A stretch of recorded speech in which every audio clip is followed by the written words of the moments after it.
Hey, I'm Guy. I'm John. It's our YouTube channel. Subscribe to it. Give this video a like. Podcast below in the description. Kyle Shanahan on Monday. Here is what he said about the types of quarterbacks he liked when specifically asked about Kirk Cousins. And I would have loved to have him in free agency until Jimmy came along the year before, because I thought we could have won with him, just like Minnesota has. Just like I think Kirk does a good job for whatever team he plays for every year. There's a number of quarterbacks like that, that's the only one I've been associated with because people thought I was trying to bring him here, which I was at the time. It's not because that's how you draw it up. If you're going to draw it up, you're going to draw the biggest, fastest, strongest, and best quarterback. If you're going to draw it up, you're going to draw up the biggest, fastest, strongest, and best quarterback. That's what he said.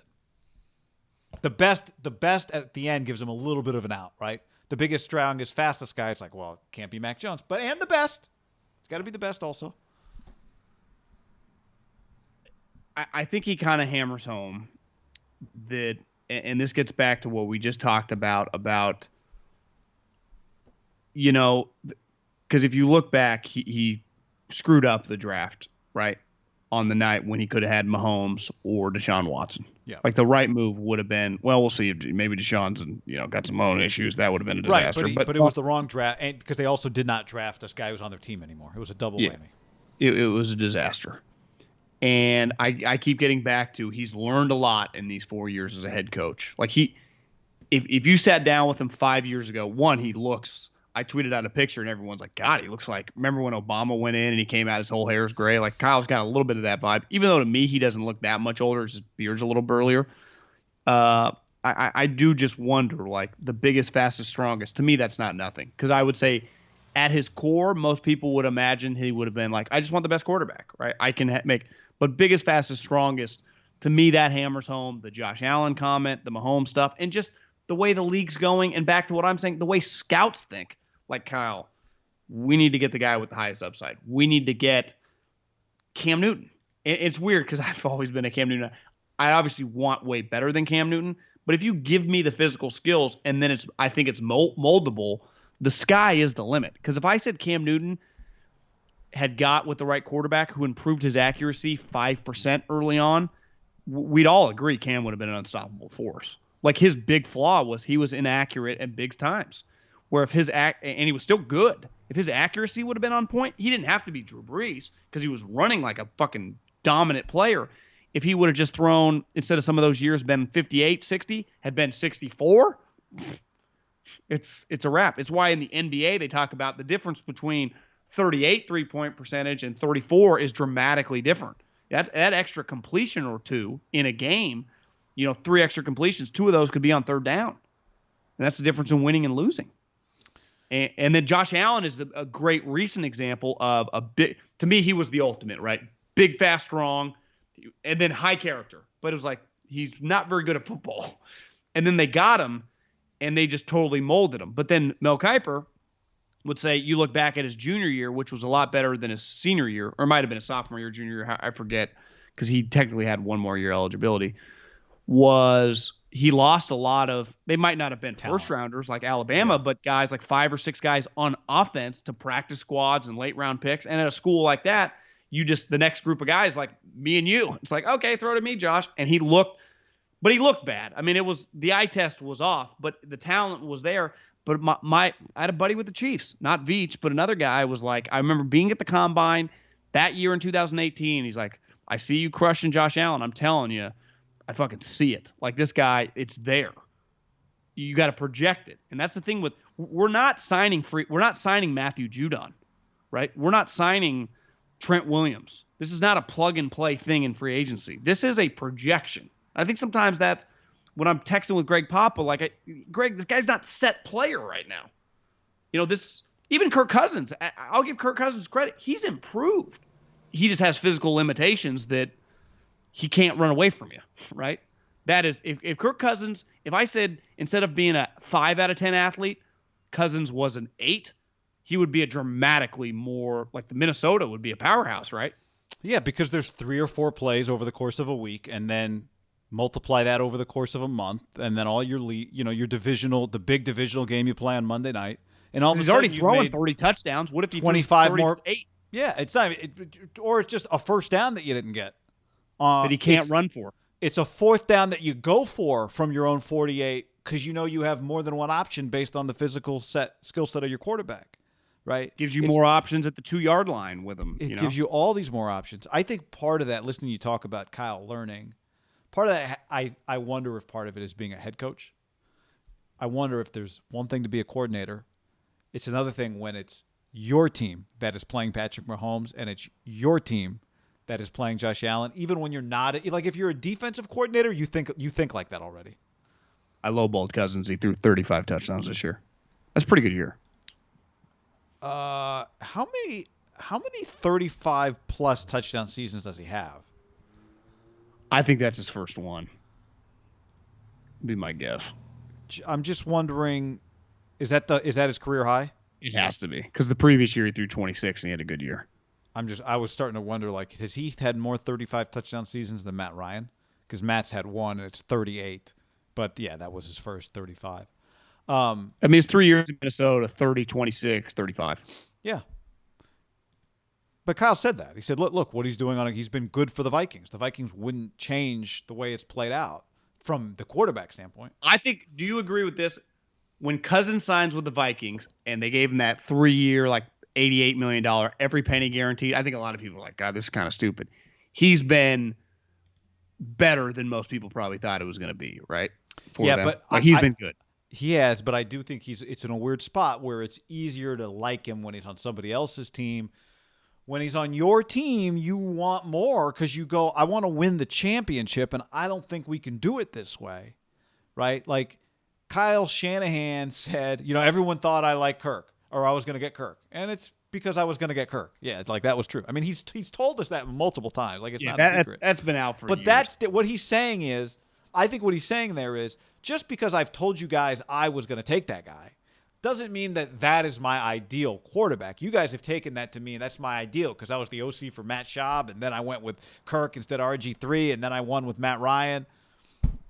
Yeah, well, look who his dad coached. Not any of those guys. His dad coached John Elway. Now, at the end of his career is when he won his Super Bowls, but one of the most physically gifted quarterbacks in the history of the sport. You want another name? One thing I read yesterday, because Kyle said the reason I haven't gone to many pro days, a big part of it was we never wanted to tip people off. Yeah. I never wanted, and now I don't give a shit. It's clear. Like they ain't hiding like, we may take Jamar Chase, right? They're embracing it. It's clear what's going on. Someone wrote he learned from his dad in 2006 when they got Jay Cutler. Denver was very quiet about it. And think about this. Jay Cutler coming out was big-time athlete, big guy, huge arm. Now, it didn't, Mike ended up getting fired. Josh McDaniels came in. They get rid of Jay. But you have to say this. Mike did want, after going through the Jake Plummer experience and the Greasy experience from Elway, it was tough, right? He went for a home run with Jay Cutler, right? Because Jay was physical freak, huge arm, smart guy, weird guy, but like the physical skills, top 10 level guy out of a smaller quote unquote Vanderbilt, right? It's not like Alabama, some powerhouse.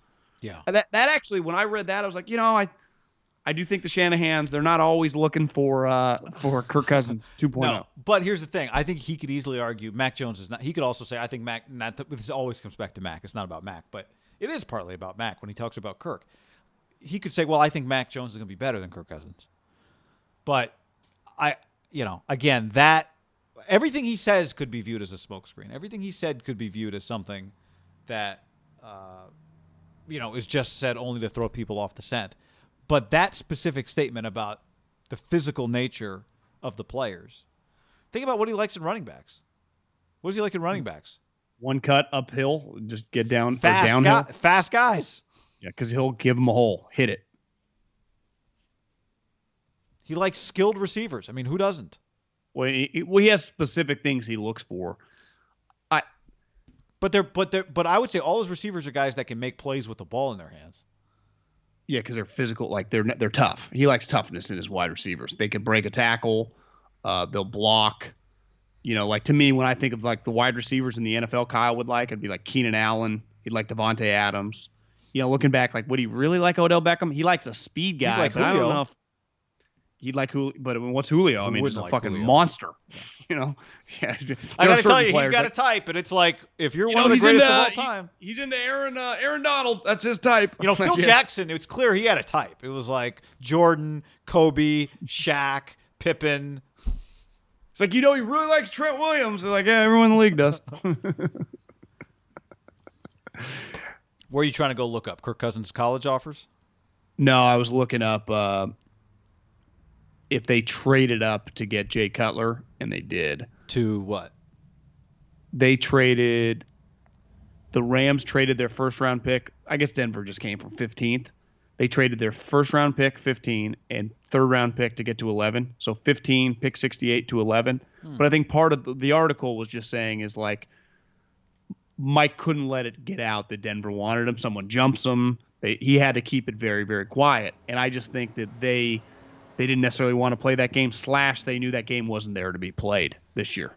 Yeah. Right? There was no games. Like, I think with the Kinlaw stuff and the Ayuk stuff, I didn't see either one of those players coming. I guess Kinlaw, once they traded Buckner, wasn't that crazy. Maybe we had talked about it. But Ayuk kind of came out of left field, I thought. Yeah. And I'd say one thing consistently, Solomon Thomas was obvious.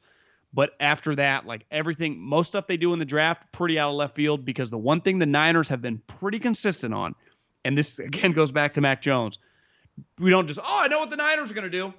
Now, I had heard about this trading up to 3, but it turns out they'd been trying to do it for a month, so it had just kind of been out there a little bit in the ether. And it's not, you're not hiding from that. Once you start calling about trading up, like it's going to kind of get out. But when you're going to sit there and wait till draft night, it does behoove you to shut your fucking mouth and not say a word and then do some Jedi stuff, which they've kind of done back and forth. I think if we were to take a step back and look at Because Gruden, I mean, I'm not trying to talk shit about Gruden, but I'd say he's kind of done the opposite the last couple of years. We've known like who they've liked. Yeah, we knew. We'll get to it. We knew they liked McGlinchey. Yeah.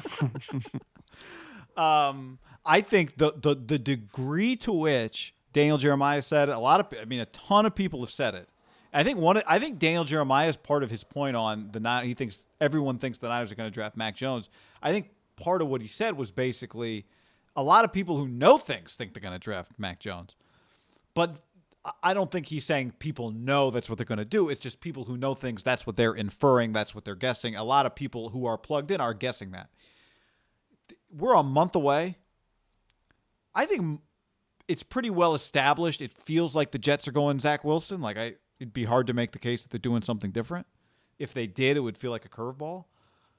But I don't know, man. Something's been weird to me about how in like a 36-hour period, everybody agreed with a month until the draft, Mac Jones is the pick. It doesn't feel right. No, I'm 100% with you.